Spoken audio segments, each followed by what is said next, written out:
Alors dansons pour lui. Je danse de joie dans le nom du Seigneur.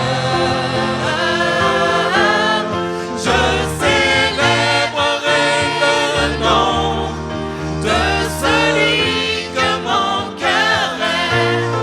Oui, je bénirai le nom de mon sauveur. Je célébrerai le nom de celui que mon cœur aime. Oui, je bénirai le nom du Seigneur.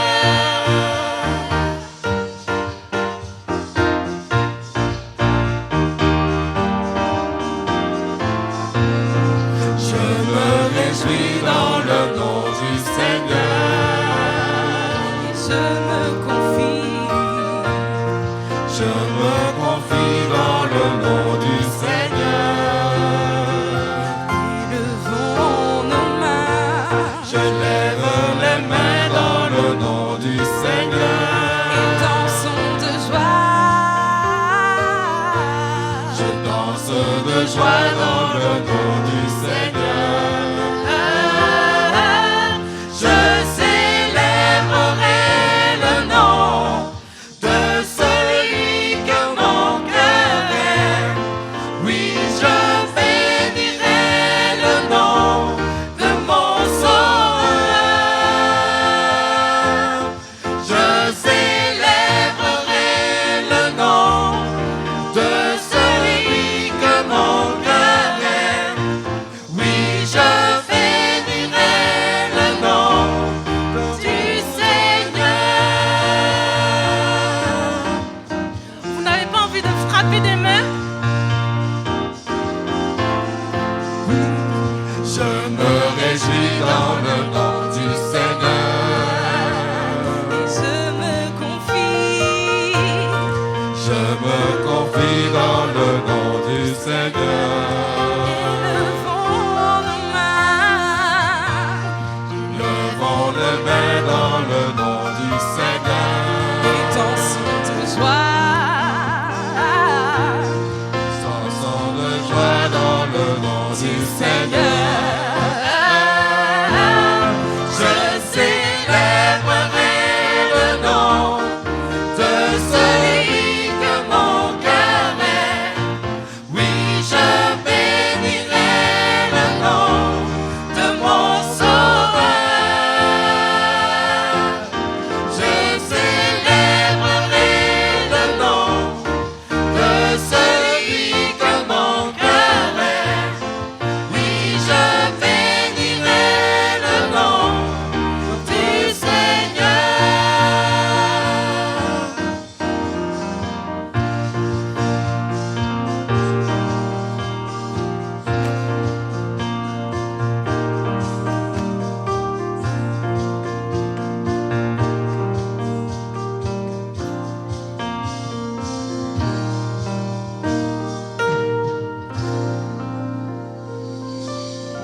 Amen.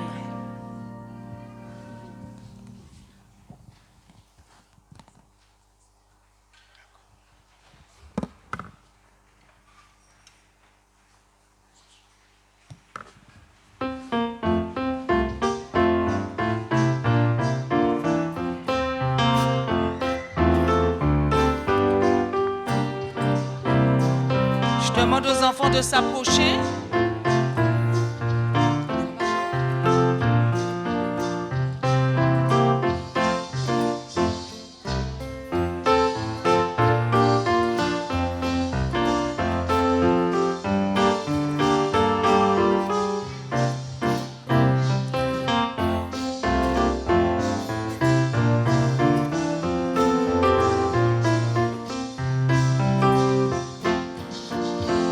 Est-ce qu'il y a encore des enfants dans la salle?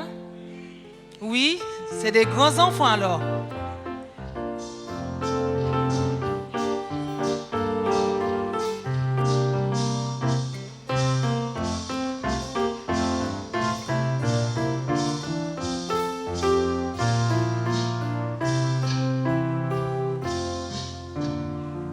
Bonjour les enfants. Bonjour les enfants. Comment allez-vous? Bonjour les adultes. Ça va bien? Alors nous allons continuer la dernière partie de l'histoire de qui? De Joseph.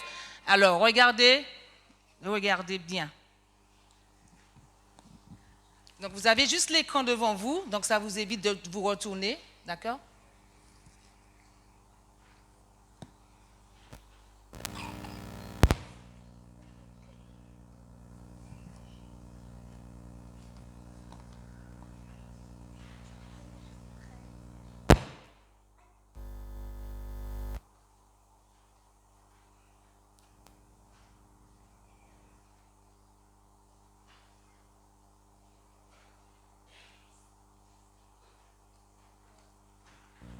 Manger, les greniers étaient pleins, les gens ne souffraient pas de la faim.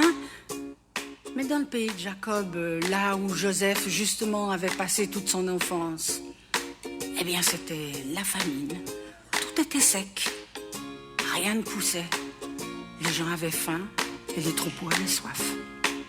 Tu te rappelles les anciens frères de Joseph et Jacob?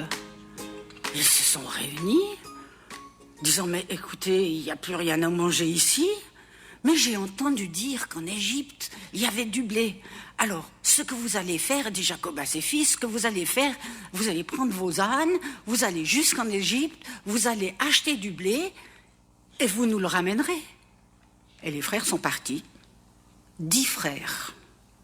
Parce que le dernier, le petit, Benjamin, il est resté avec son père Jacob. Quand ils sont arrivés en Égypte, ils ont été reçus par le premier ministre Joseph. Mais Joseph n'a rien dit. Il les a bien reconnus. Non seulement il n'a rien dit, mais il n'a même pas parlé leur langue. Il se servait d'un interprète pour leur parler. « Qu'est-ce que vous êtes venus faire ici?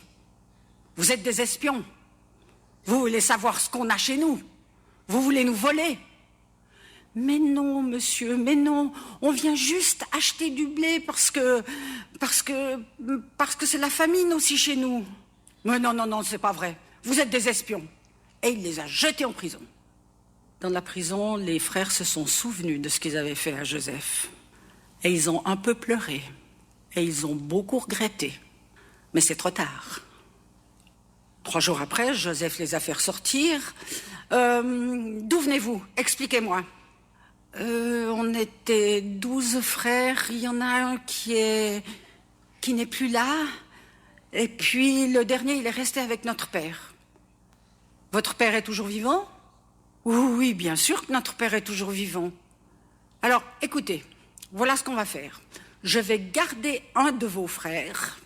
Vous allez repartir chez vous et vous reviendrez avec votre petit frère, le dernier. Et c'est à cette seule condition que je libérerai votre autre frère. Et il a pris le frère qui s'appelle Siméon, il l'a jeté en prison et a laissé partir toute sa famille. Ce qu'ils ne savaient pas, c'est que l'argent qu'ils avaient amené pour acheter le blé, eh bien Joseph l'avait remis dans les sacs, sans rien dire à personne. En chemin et en arrivant à la maison, ils se sont aperçus en ouvrant leurs sacs que tout l'argent était dans les sacs. Mais pourtant ils avaient payé. Mais comment est-ce que l'argent est revenu? Alors Jacob a dit, bon, écoutez, quand vous retournerez en Égypte, vous ramènerez l'argent plus une nouvelle somme pour pouvoir payer. Il doit y avoir une erreur, c'est pas possible. Et les semaines ont passé, les sacs ont été vides, il fallut retourner en Égypte. Écoute, papa Jacob, il faut qu'on prenne Benjamin avec nous. Ah non. Alors ne vous prenez pas Benjamin avec vous. Écoute, on ne peut pas reparaître devant le Premier ministre sans Benjamin. À force de disputes, d'arguments, les frères sont repartis avec Benjamin, la peur au ventre. Arrivés en Égypte, ils ont voulu repayer leur sac de blé précédent. Mais celui qui s'occupait de l'argent a dit, écoutez, je ne comprends pas pourquoi vous me ramenez de l'argent, j'ai été payé, ne vous inquiétez pas. Mais aux surprises, tous les frères sont invités à manger avec le Premier ministre. C'est bizarre cette histoire. Ils sont installés, Joseph était là, ils mangeaient à part parce que les Égyptiens ne mangent pas avec les étrangers. Mais il a dû se caché derrière un rideau parce que quand il a vu son petit frère, il s'est bien pleuré.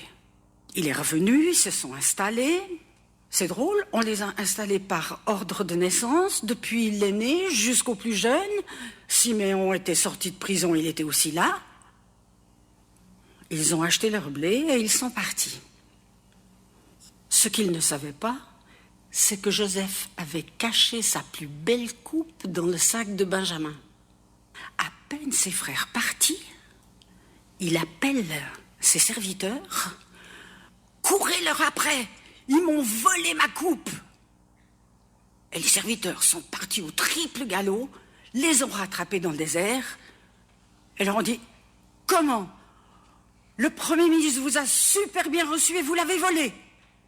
Alors, les frères disent, mais on n'a rien volé du tout, mais c'est pas vrai. Si, vous avez volé sa coupe, c'est la coupe dans laquelle il arrive à lire l'avenir.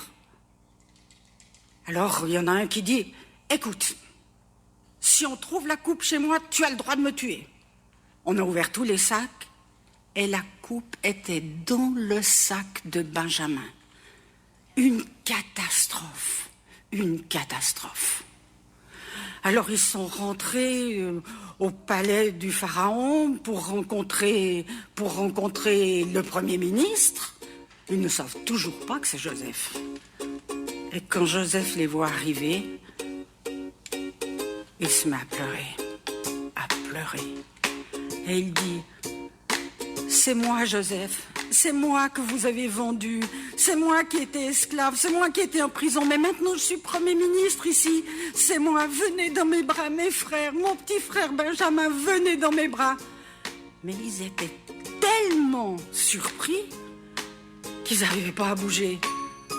Et tout d'un coup, ils ont reconnu Joseph. Et Joseph a pris des nouvelles. Est-ce que papa, il est toujours vivant ? Oui, il est toujours vivant. Est-ce que je pourrais le rencontrer ? Oui, tu vas pouvoir le rencontrer. Écoutez, on va s'organiser comme ça. Je vais vous donner des chars, des bœufs. Vous allez le chercher, vous allez le ramener ici, que je puisse prendre mon cher papa dans les bras. Et puis, les frères, ils ont dû se demander, mais qu'est-ce qu'on a fait quand on a vendu Joseph ? Qu'est-ce qu'on a fait ? Alors Joseph dit, mais vous savez, c'est vrai que vous m'avez vendu. Mais je crois, moi, que c'est Dieu qui m'a envoyé ici. Parce qu'il savait cette histoire de famine. Et il savait qu'il fallait une personne sage pour construire tous les dépôts, pour récolter le blé, pour nourrir le pays d'Égypte et les pays voisins. Il le savait. Alors, ne vous en faites pas. C'est Dieu qui m'a envoyé ici. Les frères sont repartis. Ils sont arrivés chez leur papa Jacob, avec les chars, le chargement, les cadeaux, tout ça. Papa, tu sais quoi ? Joseph est vivant, c'est lui le Premier ministre de l'Égypte, c'est lui qui dirige. Mais Jacob n'arrivait pas à le croire. Mais si, regarde tous les cadeaux qu'il envoie, regarde tous les chariots, c'est plein. Alors tout d'un coup, Jacob s'est rendu compte, mon fils Joseph est vivant. Je vais le voir avant de mourir.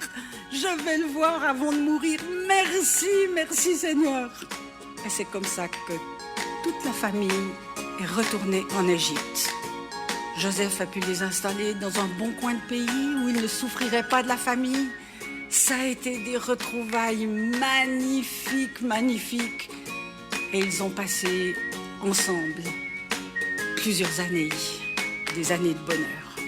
Où était Dieu dans tout ça ? C'est mystérieux, les chemins de Dieu.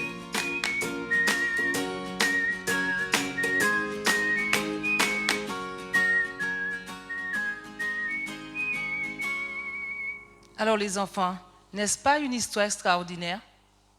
Est-ce que vous avez aimé l'histoire de Joseph ? Oui.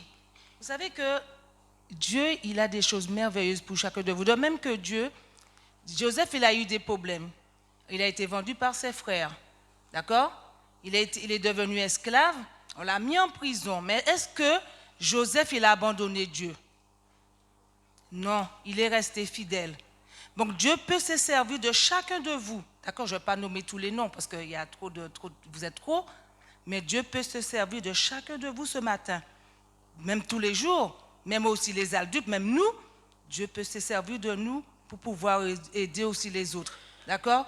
Mais il suffit que nous fassions, faire quoi? Que nous fassions confiance à Dieu. Que nous mettons Dieu dans notre cœur et que Dieu soit avec nous partout où nous allons. Vous allez voir que Dieu va faire des choses extraordinaires. Mais ça ne veut pas dire qu'on n'aura pas de problème. Mais il faut rester attaché à Dieu comme Joseph est resté attaché. D'accord? D'accord les enfants? D'accord. Alors que Dieu vous aide et que vous puissiez passer un bon sabbat et bon sabbat aussi aux adultes. Alors vous pouvez aller rencontrer vos parents.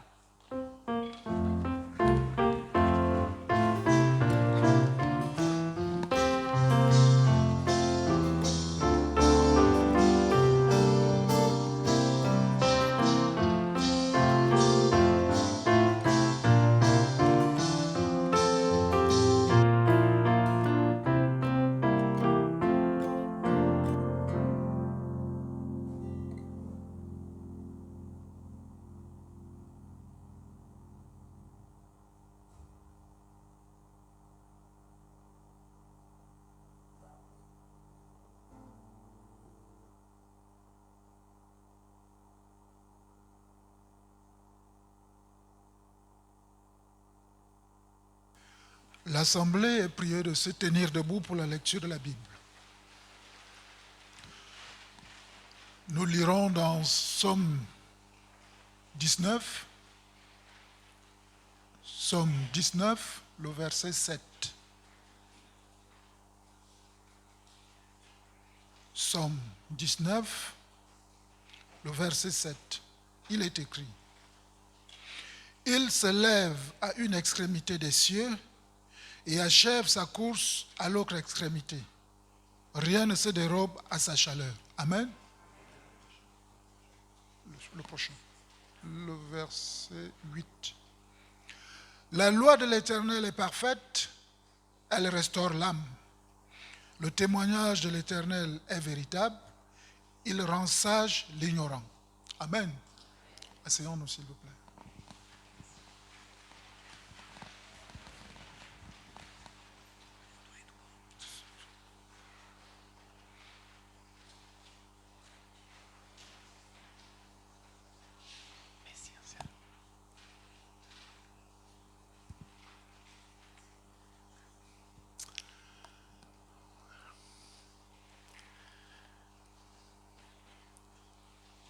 Je vous salue avec la paix du Seigneur Jésus-Christ. Amen.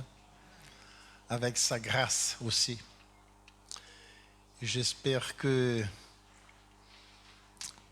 la semaine de prière, rencontre avec Dieu, avec Fernando Lux, nous a fait du bien. Amen. Et je vous demande de ne pas vous oublier que Fernando Lux, avec tous ses combattants de prière à São Paulo, 11 000 environ, et avec moi-même, nous sommes toujours en prière pour tout le monde qui a fait le pacte de fidélité avec le Seigneur. Amen. Et pour ceux et celles aussi qui ont fait le pacte de consacrer leur maison pour être un foyer d'espoir. Amen. C'est bien? Hein? On a une liste avec le nom de tout le monde qui a signé et chaque soir, on prie à Dieu pour que le Seigneur puisse vous bénir. Mais ne vous découragez pas. D'accord? Ne vous découragez pas. Il faut prier Dieu tous les jours. Et comme disait Fernando Lux, quand on se réveille le matin, qu'est-ce qu'on doit faire? Hein? Tomber à genoux pour demander la force au Seigneur pour que nous puissions être plus que vainqueurs. Amen. Alors, j'ai préparé quelques diapos pour vous. On va essayer si ça marche. J'allume ici. Voilà. Tac. Je tourne par là.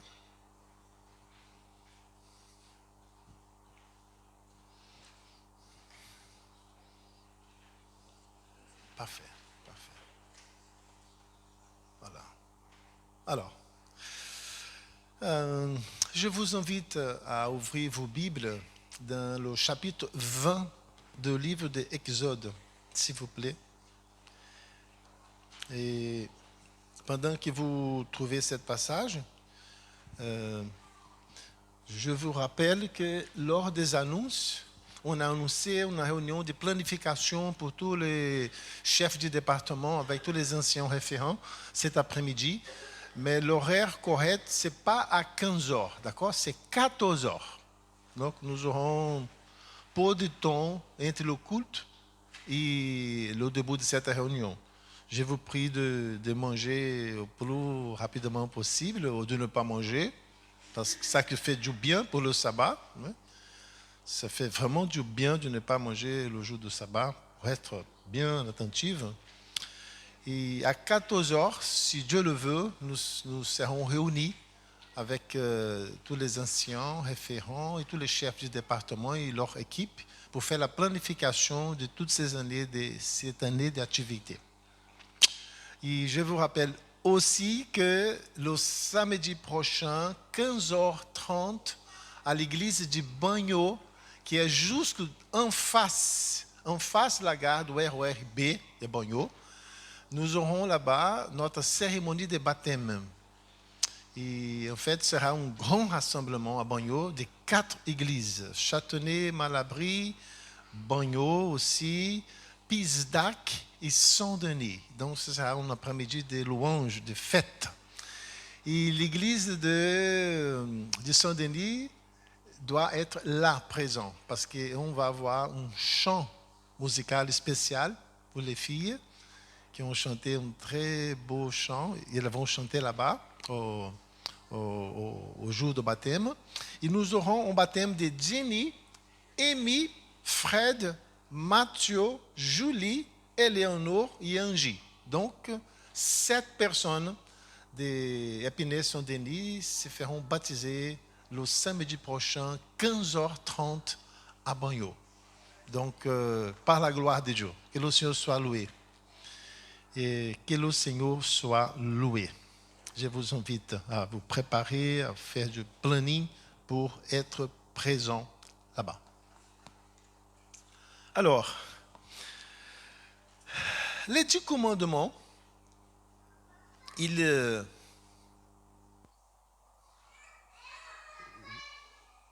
crois, Daniel. C'est en bas. D'accord, parfait. Voilà. Alors, les 10 commandements occupent une place centrale dans l'Ancien Testament. C'est la base même du concert, de l'alliance entre l'Éternel, Dieu, Jéhovah, et son peuple sur la terre. Et tous les prophètes, les grands prophètes, les 4 grands prophètes et les 12 petits prophètes, tous les prophètes, ils ont rappelé le peuple d'Israël de se revenir à cette alliance du salut faite entre le ciel et la terre avec la base de 10 commandements. Donc, ils résument la loi de Dieu. Ils sont donnés en extenso à 2 reprises dans le chapitre 20 de Exode, que je vous invite à ouvrir vos Bibles, et aussi elle est répétée dans le livre de Deutéronome, chapitre 5. Et les prophètes, pratiquement tous les prophètes, ont sans cesse appelé le peuple d'Israël à plusieurs reprises à revenir à ces commandements de l'Éternel. Et dans le chapitre 28 de Deutéronome, par exemple, il dit clairement là-bas, c'est la parole de Dieu, que si le peuple du Seigneur sur la terre prend la décision d'être fidèle à ces commandements, ils vont recevoir toutes les bénédictions du ciel. Mais si le peuple de Dieu sur la terre prend la décision de s'éloigner du commandement du Seigneur, de casser l'alliance du salut avec son Seigneur, toutes les malédictions vont toucher ces peuples-là. Il y a presque 1200 malédictions inscrites dans le livre de Deutéronome pour les gens qui cassent le commandement de Dieu, qui s'éloignent du Seigneur. Donc ça, c'est une chose qui ne vaut pas la peine de faire. Il faut toujours rester attentif à ces commandements de Dieu et demander l'aide du Saint-Esprit pour que nous puissions être fidèles au Seigneur dans ses principes de vie. Donc, Jésus a commenté à la manière d'un rabbin juif dans son discours pendant le sermon de la montagne, ça veut dire le chapitre 5, 6 et 7 de Matthieu. Il essayait de rappeler à tous les peuples juifs de s'y garder, d'obéir ses commandements de sa loi. Et les 10 commandements, ils sont cités à nombreuses reprises aussi dans tout le reste de tous les livres du Nouveau Testament, pas seulement dans les évangiles, mais dans les épîtres de Paul, surtout Romains, Galates, Éphésiens, et etc., au livre de l'Apocalypse aussi de Jean. Donc, tout le Nouveau Testament nous montre bien qu'ils gardent toute leur actualité pour nous aujourd'hui. Parce que, comme Jésus-Christ même a dit, la loi de Dieu est l'éternelle, comme le caractère même de Dieu. Il ne change jamais. Et bien sûr, tous ces commandements aussi. Donc, on trouve quelques rapports un peu délicats entre l'évangile et la loi. Par exemple, l'évangile, on peut dire avec certitude que c'est la porte d'entrée pour le royaume de Dieu. Pendant que la loi, c'est le chemin. Il faut que nous mettons cette information bien claire dans notre esprit pour que nous ne nous trompons pas. Il existe aujourd'hui dans le christianisme quelques chrétiens qui tombent d'un côté extrême pour considérer que l'évangile de la grâce, c'est tout et c'est fini, la loi n'existe plus. Il n'y a pas besoin de garder le commandement. La plus grande partie des chrétiens aujourd'hui disent ça. Il existe aussi une minorité de l'autre côté, de la droite, qui se mettent aussi dans l'extrémité droite en disant que l'évangile n'est rien. Il faut garder la loi. Le salut n'est pas par la grâce, c'est par l'obéissance à la loi. Donc ce sont des 12 extrêmes qui font mal à n'importe quelle personne. Il faut bien s'y mettre dans une position bien équilibrée. C'est ça que nous voulons essayer de faire, un petit exercice pendant qu'on va jeter un clin d'œil sur les 10 commandements, en train de chercher quel est le principe derrière chacun de ces 10 commandements, pour que nous puissions trouver la paix, le bonheur, la tranquillité de savoir que la loi du Seigneur, elle est parfaite et elle existe pour nous restaurer à son image, à sa ressemblance. Amen. Alors, nous disons bienvenue à tous nos amis internautes. Soyez bienvenus parmi nous et sentez-vous à l'aise. Ici, c'est la maison de votre Père, de notre Père. Nous sommes à Saint-Denis, dans l'entourage de Paris, de la région parisienne. Et soyez bienvenus parmi nous. Que l'Éternel puisse vous bénir aussi. Amen. Alors, Martin Luther a dit cette fois qu'on peut comprendre que le Seigneur a 2 mots pour l'humanité. Le premier mot, c'est l'évangile. Le deuxième mot, c'est la loi. L'évangile en tant que la porte d'entrée. Ce qui s'annonce en premier plan. Après que la personne accepte l'évangile, accepte le Seigneur Jésus comme son sauveur personnel et qu'elle s'y donne tout entier à Dieu à travers son baptême, donc elle met le pied dans le chemin qu'elle doit suivre jusqu'à la fin de sa vie sur la terre. Et ce chemin-là, Martin Luther a appelé la loi de Dieu. Donc nous sommes sauvés pour garder la loi. Ce n'est pas le contraire. Il y a des gens qui pensent que nous gardons la loi, que nous obéissons à la loi pour être sauvés. C'est bien le contraire. Nous sommes sauvés pour l'évangile. Nous sommes justifiés par la grâce de Dieu. Ça ne coûte rien à personne parce que Jésus-Christ a tout payé sur le calvaire. Mais une fois que nous sommes passés pour la porte d'entrée de l'évangile, que c'est le baptême, nous nous trouvons tous dans le chemin de la loi de Dieu.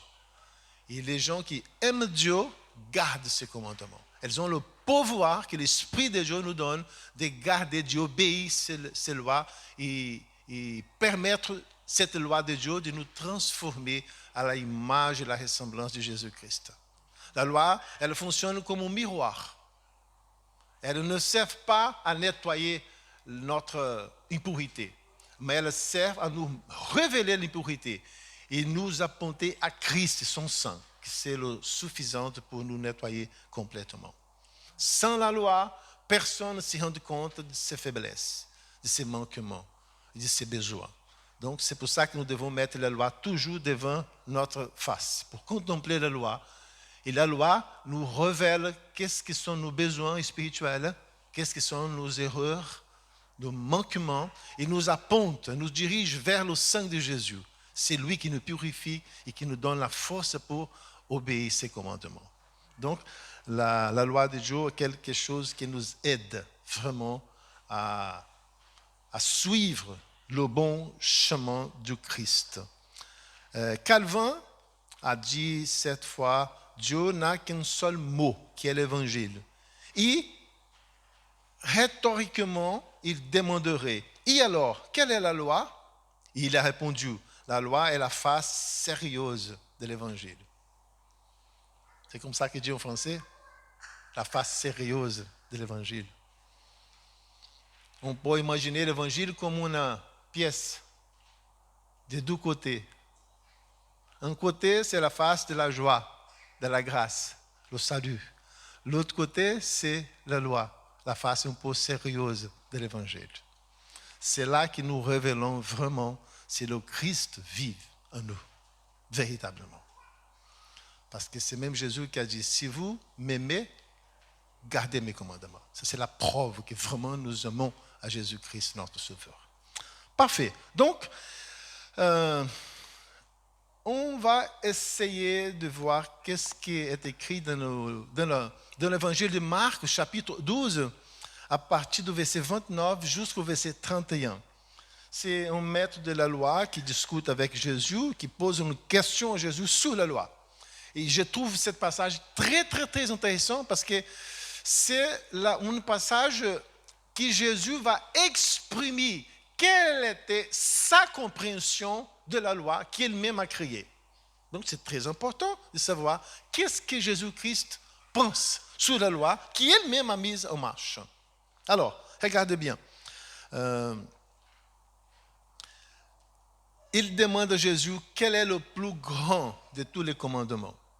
Et Jésus va lui répondre, écoute, Israël, le Seigneur, notre Dieu, est l'unique Seigneur. Et tu aimeras le Seigneur, ton Dieu, de tout ton cœur, de toute ton âme, de toute ta pensée et de toute ta force.